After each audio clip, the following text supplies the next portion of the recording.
Assalamualaikum warahmatullahi wabarakatuh.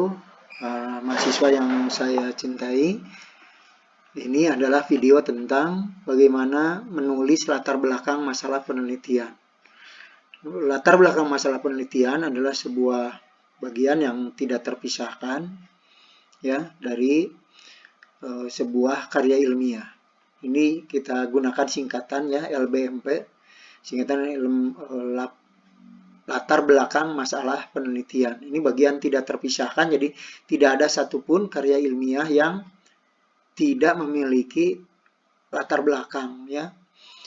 Tapi persoalannya ada latar belakang yang ditulis secara eksplisit dengan judul latar belakang masalah penelitian. Ada juga yang tidak. Dan biasanya kalau ditulis itu pada bab 1 ya. Bab 1 pendahuluan, biasanya nomor 1 itu latar belakang masalah. Ada juga mungkin yang tidak menggunakan istilah latar belakang masalah, biasanya menggunakan istilah identifikasi masalah. Tetapi intinya isinya sama.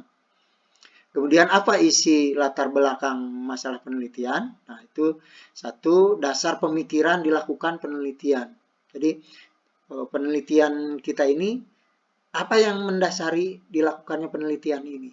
Kemudian yang kedua, bisa juga persoalan-persoalan penting yang harus dicari jalan keluarnya. Jadi ingat ya bahwa kita melakukan penelitian ini karena mencari jalan keluar dari sebuah masalah atau beberapa masalah.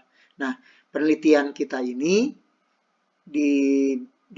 dilakukan untuk mencari jalan keluar tadi. Maka pada latar belakang kita sampaikan persoalan-persoalan apa itu yang membuat penelitian kita jadi penting dilakukan. Karena kalau tidak penting dilakukan berarti tidak perlu penelitian itu ada ya. Jadi ini harus ditemukan ya persoalan-persoalan ini. Kemudian yang ketiga, merupakan jawaban atas pertanyaan mengapa penelitian ini penting dilakukan ya. Nah, ini sebenarnya jadi dijawab. Nah, jawabannya bisa berupa teori, bisa juga pengalaman sendiri, tapi tetap harus mencantumkan ya. Itu dari misalnya kalau ada yang kita memandang bahwa pembelajaran menulis itu belum berhasil.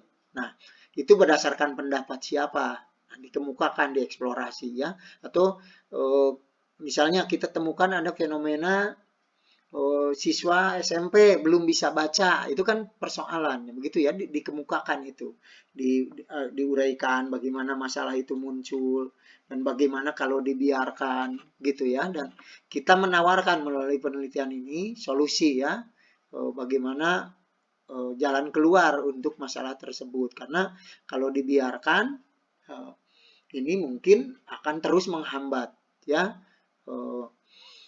Kemudian oleh karena itu,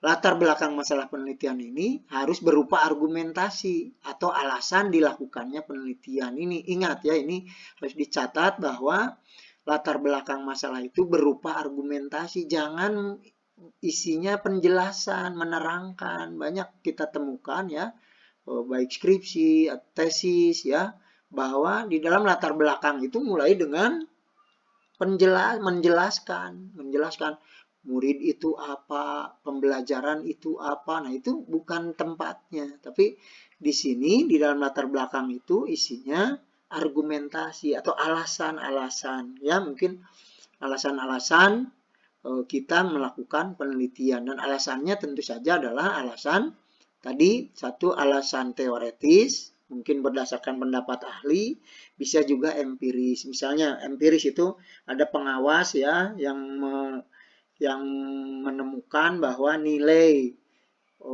ujian akhir bahasa Indonesia itu masih rendah, misalnya hal-hal seperti itu ya.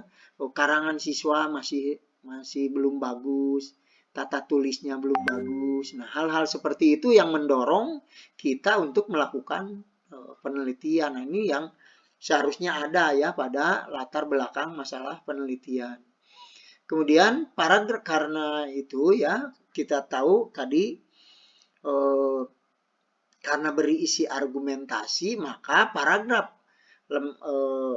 latar belakang masalah penelitian itu harus paragraf deduktif supaya gampang.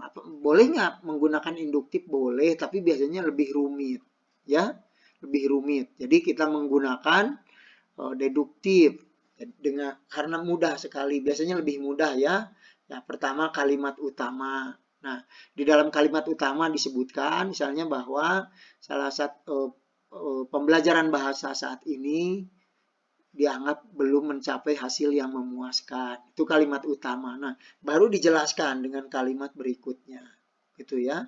Nah, itu kalimat kedua, itu sebagai penjelas, dijelaskan juga dengan kalimat ketiga, dijelaskan dengan kalimat keempat, kemudian kalimat kelima, kemudian buat kesimpulan dari itu. Jadi dengan demikian berdasarkan pendapat tersebut, misalnya ya dapat disimpulkan bahwa memang pembelajaran bahasa kita belum mencapai hasil yang memuaskan sebagaimana disebutkan tadi pada kalimat utama misalnya.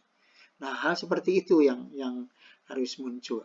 Begitu ya, dan ini harus dilatih karena kita lihat, saya melihat di dalam skripsi, di dalam tesis yang dibuat oleh mahasiswa itu masih belum ke situ ya. Nah, selanjutnya Bapak Ibu dipersilahkan untuk mencari ya, cari sebuah artikel, sebuah tulisan, mungkin itu makalah, artikel, skripsi, tesis atau disertasi. Bapak Ibu kutip latar belakangnya ya. Kutip latar belakangnya. Lihat nanti bagaimana itu tapi jangan lupa ditulis juga siapa penulisnya ya. Judul karangannya apa, begitu ya, ditulis jangan lupa. Kemudian di mana bentuknya apa dan sebagainya. Kemudian nanti Bapak tentukan pola pengembangan paragrafnya. Ya, nanti apakah paragrafnya sudah deduktif, apakah isinya sudah argumentasi, apakah isinya sudah berupa persoalan-persoalan, begitu ya. Nah, ya, silakan pelajari, mungkin bisa diulang-ulang video ini. Demikian, mudah-mudahan ini bermanfaat sebagai pengganti kuliah tanggal 19 ini karena saya harus presentasi dalam bedah buku ya. Demikian, wassalamualaikum warahmatullahi wabarakatuh.